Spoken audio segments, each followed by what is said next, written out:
Fala galera, eu sou o Kira e o tema do vídeo de hoje é o filme solo do L. Eu não sei se eu perdi a prática por fazer muito tempo desde que eu fiz a última análise de filme, ou se esse filme é meio complicado de analisar, porque eu não sei bem o que pensar sobre ele. Assim, ele é um filme do L, muito sobre como o L está se comportando, e é pouco enredo. É meio difícil de explicar, mas a história dele, a história da premissa dele não é muito importante. Ela é meio que uma desculpa para que a gente veja o L fazendo coisas. Tem um grupo que está fazendo uma arma biológica e ele quer colocar esse plano em prática. É um grupo ecoterrorista. Ele é aquele padrão meio Zamasu de Dragon Ball Super. Eles entendem que os humanos fazem mal para a Terra, então eles devem ser exterminados. Eles têm todo o desenrolar do plano e tal, mas parece tudo meio desconexo do L. Na primeira meia hora do filme, os cortes do núcleo dos vilões para o núcleo do L são meio bruscos. Parece que juntaram dois filmes diferentes. Até que acontece uma determinada coisa e o lado do L se integra com o lado dos vilões. Tem um lampejo do que seria uma investigação, só que conforme as coisas vão avançando, vai deixando de ser uma investigação, vai deixando de ser algo que eu entendo como uma história do L e vira mais uma coisa como uma história do Melo. Tem um pouco de inteligência? Tem, mas é muito prático, é uma coisa de agente secreta, uma coisa de, sabe, missão impossível. Existem alguns momentos legais, alguns momentos inspirados, mas tudo parece, depois desse pedaço aí de investigação, meio fora da curva do que deveria ser um filme do L. O que eu esperava do filme do L era investigação, só que já, bom, não é bem no começo, mas sem que exista muita investigação, o L já sabe quem é o vilão, e o vilão já está se dirigindo ao esconderijo do L. Então não existe muito plano contra plano. É meio que correria, correria. Inclusive nesse pedaço em que o vilão chega ao esconderijo do L, o vilão deixa o L ir embora, segurando algumas coisas que são importantes para o vilão, e depois o vilão vai perseguir o L, sendo que ele tinha acabado de deixar o L ir embora sem fazer nada. Não faz sentido. Embora o vilão seja razoavelmente interessante, até o próprio desenrolar dele seja razoavelmente interessante, a partir de determinado momento do filme, o vilão meio que é esquecido, ele é muito deixado de lado. O foco fica completamente no L e a gente não sabe mais o que o vilão está fazendo, se ele está se aproximando ou não. Tirando aquele momento em que o vilão está no esconderijo do L e deixa o L fugir sem fazer nada, não tem nada de muito problemático nesse lado do filme. Embora tudo seja mais ou menos certinho com esse lado, ele não conseguiu me convencer, ele não conseguiu me empolgar. Talvez pela falta de um duelo intelectual, que é o que eu espero de um filme do L, ele tenha saído algo meio xoxo. Eu não consegui gostar desse pedaço do filme. Eu gostei muito do lado do L, mas esse lado do vilão, ele é meio sem sal. Ele funciona. Ele consegue compor bem o filme. Eu acho o filme, enquanto obra isolada, bem ok. Ele é mais ou menos bem estruturado. Ele tem diversos problemas de montagem, problemas de algumas situações que eu não entendi, que aí eu não sei se é um problema da legenda ou se é um problema do roteiro do filme, coisas que ficaram meio sem explicação, mas no geral ele é um filme certinho. O primeiro filme de Death Note é uma cavalgada de situações que são pegas do mangá. O segundo filme é mais equilibrado, ele tem uma trama mais enxuta, mais precisa, e isso acaba o tornando bem melhor. Inclusive melhor do que esse filme solo do L. O Iluminando o Novo Mundo eu já falei aí em 30 minutos porque ele é horrível. E esse filme do L, ele consegue ser ok. Ele é meio que na linha do 5, 6, quase um 7. Ele não chega a ser um 7, porque eu acho que esse ponto do lado vilão não ser muito empolgante, não ter muita estratégia, muito plano, acaba pesando muito para que o filme não seja tão legal. Ele é interessante quase que exclusivamente por causa do L. E isso é um ponto muito interessante do filme. A ideia do filme, a premissa dele, é o L resolvendo um caso nos 23 dias que ele tem depois de ter escrito o nome no Death Note. E esse ponto do filme faz com que quase toda a experiência tenha um tom muito melancólico. O filme tem essa coisa meio triste, meio pesada, é uma trilha sonora emocionante, a gente vê um L mais contemplativo, pensativo, a gente consegue sentir um certo desconforto, uma certa apreensão nele, e o filme consegue construir isso de uma maneira muito boa. As cenas que o filme coloca do L com o Atari são bem bacanas. As cenas inclusive que mostram pontos anteriores ao começo de Death Note. Então tem o L conversando com o Atari sobre ir para o Japão por causa do caso Kira. E é bem legal. Após esse trecho, quando a coisa começa a entrar nos 23 dias, tem a parte mais emocionante até o final, que é bem amarrado. Ele funciona muito bem, ele tem uma ideia muito boa, que eu tinha pensado já em momentos anteriores do filme, e ele executa muito bem. Funciona de maneira um bocado adequada, porque a gente sabe que aqueles são os últimos dias do L, e a gente sabe o que significa aquilo que estava acontecendo. Então, o lado do L, ele é bem redondo, ele é emocionante o suficiente, o ator que interpreta o L, ele tá fazendo legal, tem os trejeitos, é um pouco exagerado? É, mas eu consegui achar bonitinho, eu consegui ficar um pouco emocionado com aquilo, eu gostei pra valer desse lado do L, e dos personagens que interagem com o L. Principalmente um certo personagem que é o personagem principal, ou melhor, é o personagem que tem relevância na última cena. Agora uns comentários mais ponto a ponto, de maneira específica, sobre o conteúdo do filme. A cena inicial me surpreendeu. Ela mostra a Naomi Misora cumprindo uma missão pro L, mostra também Grace Pember. É mencionado que ela vai sair da FBI para poder se casar e tal, e eu achei bem interessante. É mostrar um pouco daquilo que a gente sabe que acontecia na vida dela, mas que a gente não tinha visto. Esse é um fanservice bem eficiente. A cena seguinte é bem forte. Ela mostra o conceito do filme, então são as pessoas de um vilarejo com aquela doença. E é muito feio. É um negócio assim, é bem incômodo, é bem mais pesado do que eu pensava que seria. E esse tipo de cena acontece ao longo do filme. É uma coisa bem... assim, é mais violento do que Death Note costumava ser. O melhor fanservice do filme é quando o Ryuki fica tentando o L a usar o Death Note, antes do L queimar os cadernos. É bem legal. Mostrar o fim do Atari e o L escrevendo o próprio nome no caderno já não tem tanto valor assim. É uma referência, é interessante, mas não é tão legal de ver. Um dos momentos do filme no qual acontece algo meio sem explicação é quando a garota injeta o vírus nela mesma. O problema aí é que ela não tinha o vírus, não foi mostrado que ela tinha. O L dá a entender que o Atari recebeu o vírus, mas a gente não viu isso acontecer. Pelo menos eu não percebi em nenhum momento alguém chegando com o vírus, com a receita do vírus, então pareceu meio tirado do nada.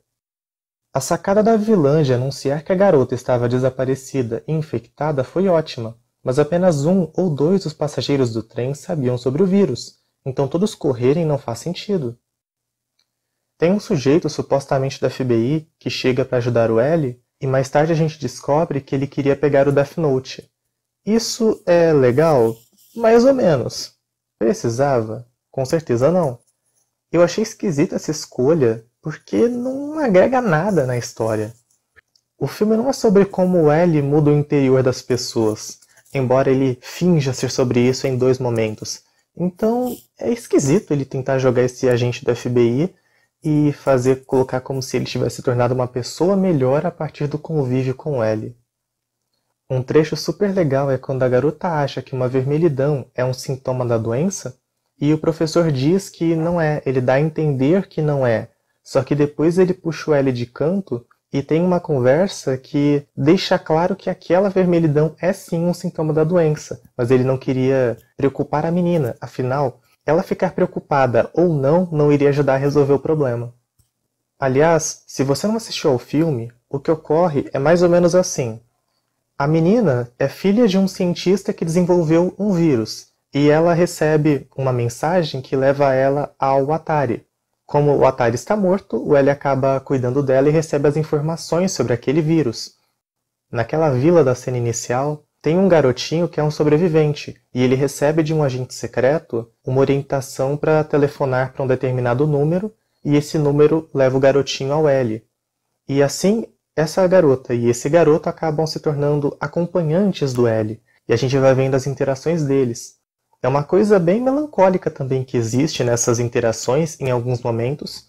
Outros momentos são razoavelmente divertidos e são interessantes, principalmente pelo garoto, que a gente vai conversar um pouquinho mais pra frente. Em certo momento do filme, os personagens entendem que quem tiver o antídoto para aquele vírus, que ainda não existe, vai poder usar a arma biológica sem ter medo. Então, o L parte em uma jornada para conseguir encontrar um cientista que possa desenvolver o antídoto para o vírus, para ele poder controlar e resolver a situação. Até porque a garota já está infectada. E isso coloca os vilões no rastro dele, porque os vilões precisam ter um antídoto. Aí entra uma ideia interessante que foi desenvolvida de um jeito meio torto. A garota tinha a doença, só que ela recebia umas injeções para baixar a taxa de açúcar no sangue, o que fazia com que os sintomas não aparecessem. Então parecia que ela era imune à doença. A vilã não se importava em ter a cura, ela só precisava convencer os seus asseclas a levarem a garota para poder disseminar o vírus.